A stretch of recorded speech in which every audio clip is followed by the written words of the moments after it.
हर हर महादेव। मिथुन राशि, जो बोलना है सोच कर बोलिए, जो लिखना है जांच कर लिखिए, जो पैसा लेना देना है साफ से साफ रखिए, और जो काम शुरू करना है आधे मन से नहीं पूरी तैयारी से जो भरपूर जोरदार तरीके से शुरू कीजिए। क्योंकि अगस्त में आपकी वाणी, आपका धन, आपका कॉन्फिडेंस और आपका कम्युनिकेशन चारों मिलकर आपका रिजल्ट तय करेंगे। शास्त्र में वाणी को लेकर के एक बहुत अद्भुत सुंदर बात कही है, वो है अनुद्वेग कर्म वाक्यम सत्यम प्रियहितं च यत् स्वाध्यायाभ्यसनं चैव वाङ्मयं तप उच्यते। श्रीमद् भागवत के 17वें अध्याय का 15वां श्लोक है ये। अर्थात ऐसी वाणी जो किसी को उद्वेग ना दे, सत्य हो, प्रिय हो और हितकारी हो, वही वाणी का तप है।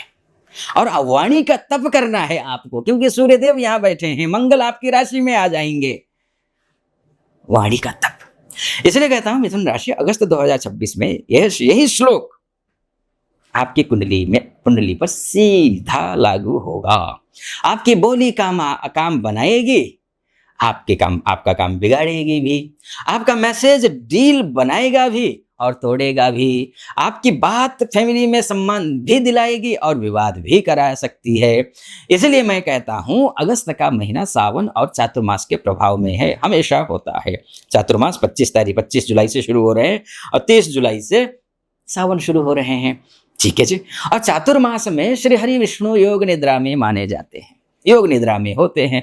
विष्णु गुरु तत्व से जुड़े हुए ग्रह हैं, और गुरु अर्थात धर्म, गुरु अर्थात सद्बुद्धि, गुरु अर्थात सही सलाह, गुरु अर्थात संरक्षण, और द्वितीयस्थ हैं।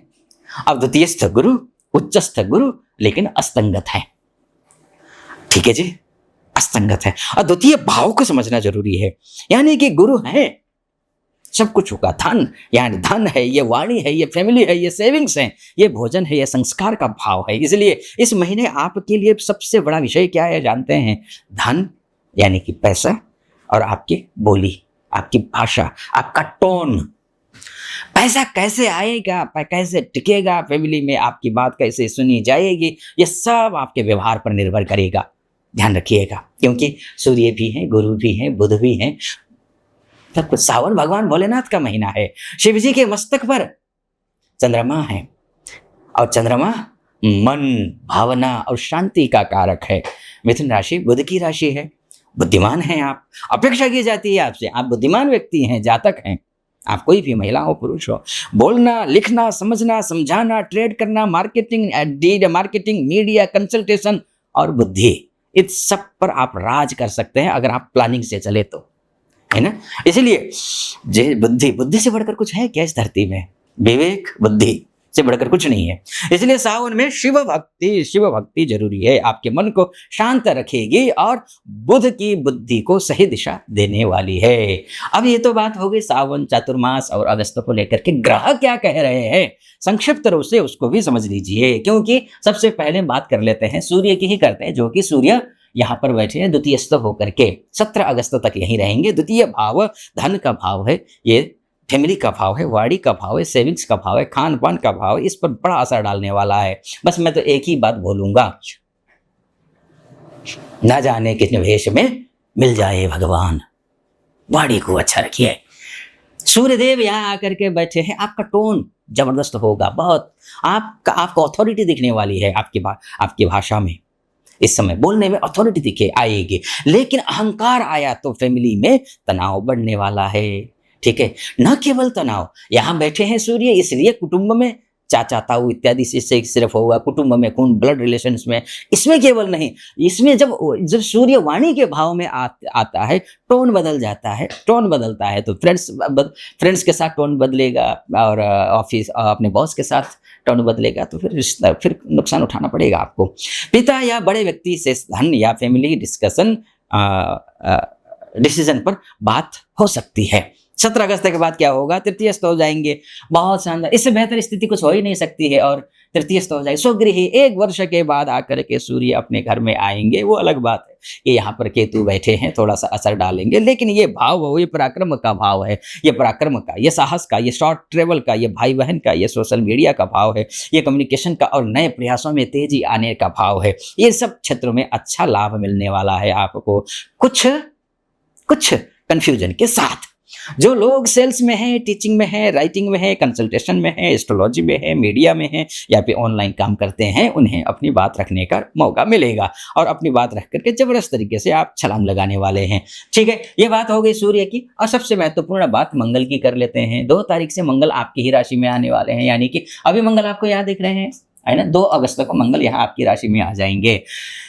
मिथुन राशि में मंगल का आना बहुत अच्छा तो नहीं होता है, लेकिन आपकी राशि में, क्योंकि शुक्र नीच के, आपकी राशि के हिसाब से शुक्र नीच के हैं, देखिए नीच के हो जाएंगे। जब पूरे महीने शुक्र नीच के रहेंगे, 1 अगस्त से ही शुक्र नीच के रहेंगे, तो शुक्र नीच के रहने का मतलब पंचमेश नीच का हो गया है और द्वादशेश नीच का। तो फिर सूर्य का, बुध, मंगल का, यानी कि सोर्स ऑफ इनकम का, नेटवर्किंग का, बड़े भाई बहन का, वहाँ से वहाँ संस्कारों का, इस सब का ग्रह अगर यहाँ आ जाता है तो काफ़ी अच्छा भी माना जाएगा, क्योंकि एनर्जी बढ़ेगी। यहाँ आने से आपकी एनर्जी बढ़ने वाली है, कॉन्फिडेंस बढ़ने वाला है, काम करने की स्पीड बढ़ने वाली है। लेकिन गुस्सा, जल्द रिएक्शन, कठोर बोलना और बहस में पड़ना, ये फिर आपको लॉस में ले जाएगा। ठीक है, अच्छा होगा। फिर आप सोच रहे होंगे ना, आचार्य जी ने तो सब कुछ ठीक रहा, मिथुन राशि के ऊपर फोड़ दिया कि तुम अच्छा रहोगे तो सब कुछ अच्छा रहेगा। हाँ, बिल्कुल मैं सही कहता हूँ, आप बुद्धिमान हैं, आपसे अपेक्षा है कि आप अच्छा रहेंगे, अच्छा करेंगे, बुद्धिमानी का परिचय देंगे। इसलिए अगस्त में एक्शन तेज रखिए मिथुन राशि, रिएक्शन कंट्रोल में रखिए, बस ये कहूँगा मैं। यहाँ तक पहुँचे हैं ना आप, लेकिन ये तो सबके लिए है, धरती में रहने वाले किसी भी प्राणी के लिए है, किसी भी प्राणी, मिथुन राशि वालों के लिए, सभी मिथुन राशि वालों के लिए। वास्तव में आप अपनी कुंडली दिखाना चाहते हैं, आप महिला हैं, पुरुष हैं, देश से विदेश से कहीं से भी हैं, नीचे नंबर है, उस नंबर पर कॉल कर सकते हैं। कॉल करिए, मैं स्वयं आपकी कुंडली का विश्लेषण करूंगा। ठीक है जी, चलिए आइए आगे बात कर लेते हैं। 5 अगस्त से बुध द्वितीयस्थ हो जाएंगे, 5 अगस्त तक आपकी ही राशि में है। और द्वितीय के बारे में तो मैंने कहा ही आपको कि धन भाव है, वाणी का भाव है, फैमिली का भाव है, डिस्कशन का भाव है, वो अकाउंट्स का भाव है, वो पेमेंट का भाव है, वो सेविंग्स का भाव, वो डॉक्यूमेंट्स का भाव है। इन सब पर बुध असर डालने वाले हैं। ये समय मनी प्लानिंग और कम्युनिकेशन के लिए जबरदस्त है। 22 अगस्त के बाद बुध जरूर तृतीयस्थ हो जाएंगे। तृतीयस्थ बुध होकर के, आपकी राशि के स्वामी होकर के, तृतीयस्थ होकर के जब भाग्य स्थान को देखेंगे, लाभ देंगे निश्चित रूप से। भाग्य में जो कुछ भी आप कार्य कर रहे हैं, आप नौकरी में हैं, आप बिजनेस में हैं, आप अन्य कोई कार्य कर रहे हैं, नौकरी ढूंढ रहे हैं या फिर नौकरी बदलने की सोच रहे हैं, प्रमोशन की सोच रहे हैं, विदेश जाने की सोच रहे हैं, PR की सोच रहे हैं, आप ग्रीन कार्ड की सोच रहे हैं, कुछ भी हो आपके फेवर में है। ठीक है जी, आगे बढ़ते हैं। बुध को छोड़ देते हैं और बुध को लेकर के ज्यादा चर्चा नहीं करेंगे, और उसके बाद जाकर के शुक्र की बात थोड़ा सा हम कर लेंगे, क्योंकि शुक्र नीचस्थ हैं। नीचस्थ शुक्र चतुर्थस्थ हैं, ये तो बड़ी गड़बड़ हो गई।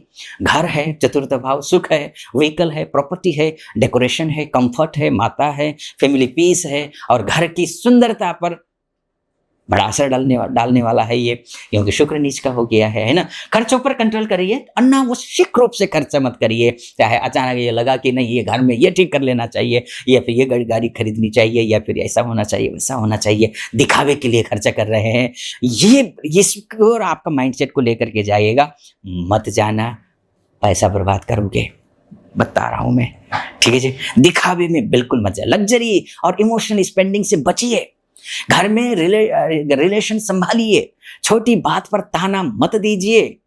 बस इतना मैं बोलूंगा। ठीक है, बाकी आप महादेव, अब ये महीना सावन का भी है, चातुर्मास भी है, भगवान भोलेनाथ की भी उपासना करनी है, शिव और उसके बाद जाकर के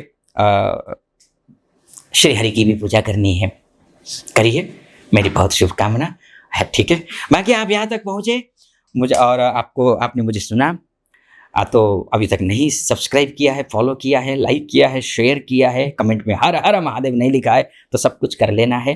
ठीक है, मेरी शुभकामना आप सभी को। अपना परिवार का ख्याल रखिए, अनुमति दीजिए। हर हर महादेव।